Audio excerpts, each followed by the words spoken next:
আজ শুক্রবার, ভাবলাম অফিস বন্ধ, বাসায় বসে বসে সময় পার না করে একটু কোথাও ঘুরে আসি।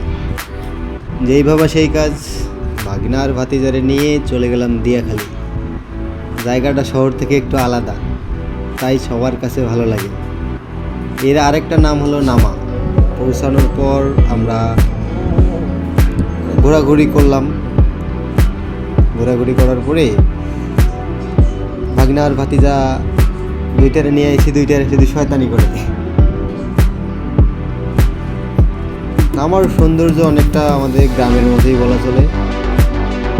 গ্রামে যেরকম গাছপালা ঠিক এমনটাই নামায়।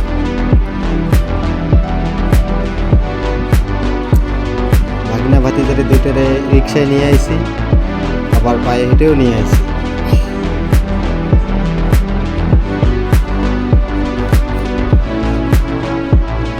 তো পৌঁছালাম।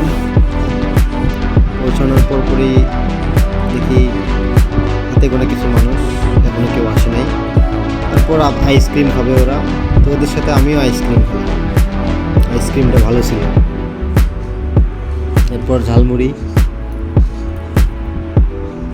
ঝালমুড়ি খাওয়া শেষে বসে বসে চিন্তা করতেছি নৌকায় উঠব।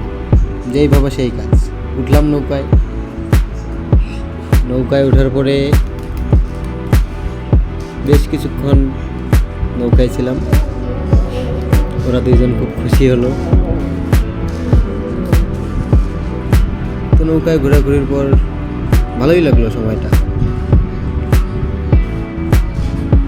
মাঝে মাঝে এই ব্যস্ততম শহরে একটু নির্মল আনন্দ মনটাকে সতেজ করে দেয়।